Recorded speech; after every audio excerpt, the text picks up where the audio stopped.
वालेकुम दोस्तों, मैं शबनम परवीन आपके सामने हाजिर हूँ। आपकी आवाज़ जनता की आवाज़। दोस्तों, मैं कहना चाहती हूँ, हर साल हम लोग ये सुनते हैं कि नीट का पेपर लीक हो गया, फलाना एग्ज़ाम का पेपर लीक हो गया। मगर ये पेपर लीक कैसे होता है दोस्तों?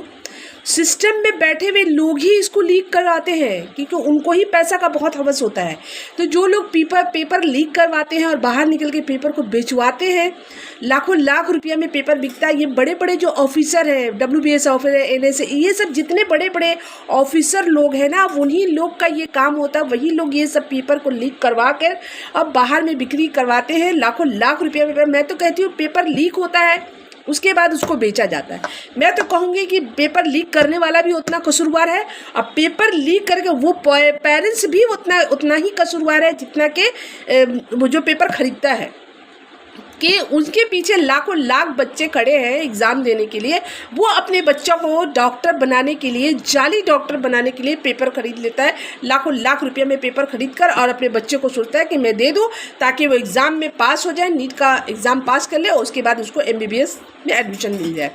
तो ये जो है ना दोस्तों, ये सिस्टम में बैठे हुए लोग ही ये काम करते हैं। जब तक कि इस देश का जो सेटिंग का सिस्टम नहीं ख़त्म होगा, उस वक्त तक ये देश ऐसे में NDA को, सरकार को मैं कहना चाहूँगी कि ऐसे लोगों को सज़ा क्यों नहीं होता है। इन लोगों को 10 साल की सज़ा होनी चाहिए। इनकी जितनी प्रॉपर्टी जो बनाते हैं ना, इनको उस प्रॉपर्टी को जब्त करना चाहिए। बच्चे के ऊपर इतना रिस्ट्रिक्शन डाल दिया जाता है, जैसे लगता है वो क्रिमिनल है, कहीं का डकैत है, बदमाश है। वो जब एग्ज़ाम हॉल में जाता है, उसके ऊपर कितनी रिस्ट्रिक्शन होती है। कान में कुछ नहीं पहनो, हाथ में कुछ मत पहनो, कपड़ा नहीं, मोटा जैकेट नहीं पहनो, जूता नहीं पहनो, पैंट मेरे पास, हर तरफ से चेकिंग होता है, चारों तरफ कैमरा लगा होता है। बच्चे इस तरह से, जैसे लगता है बच्चे कोई क्रिमिनल है, बच्चों को इस तरह से पुटिन किया जाता है। लेकिन देश में इतना बड़ा बड़ा कांड हो जाता है, जिससे इसी तरह से देखा जाता है एयरपोर्ट में, जब आम पब्लिक जब जाता है, उसको पूरे बॉडी को स्कैन हो रहा है, चेकिंग हो रहा है, सब कुछ हो रहा है। और वहीं पे गुंडा बदमाश चले जाता है, वहीं पे गांजा ड्रग्स सप्लाई हो जाता है, वहीं पर सोना स्मगलिंग हो जाता है, सब कुछ हो जाता है। सिस्टम को पता ही नहीं रहता।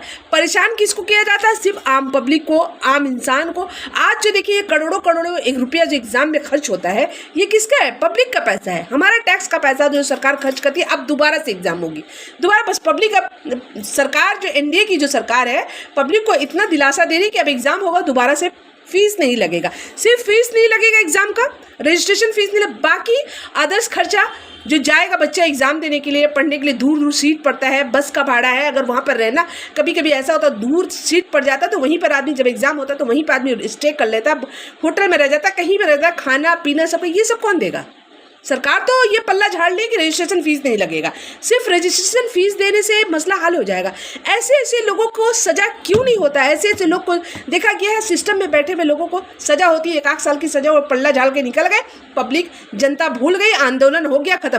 तो ये सरकार जो है, ये सरकार जानती है कि जब जनता रास्ता में आएगी, उसको डंडे मार कर घर में डालना ये लोग अच्छा तरह से जानते हैं। जो दुर्नीति करता है, जो क्राइम करता है, उसको ये लोग सर आंखों में बैठाते हैं, और आम जनता, आम पब्लिक जब रास्ता में आती है तो उसको डंडे मारता है, और मारने के बाद उसको जेल में ठूसने का, ये सरकार की काम है। ये जो सरकार की यही काम है। आखिर सरकार ऐसे लोगों पे शिकंजा क्यों नहीं कसती, जो कि इतने बच्चे मेहनत करके एग्ज़ाम देने जाते हैं, और उसके बाद 3 तारीख को एग्ज़ाम देंगे, और उसके बाद 12-13 तारीख को पता चलेगा एग्ज़ाम कैंसिल हो गया, अब पेपर लीक हो गया। कैसे लीक हो गया दोस्तों? ये हमारे हिंदुस्तान की दुर्भाग्य है। ये हम लोग मैं तो कहूँगी कि अब एग्ज़ाम, यहाँ पर बच्चों को पढ़ाने की ही ज़रूरत नहीं है।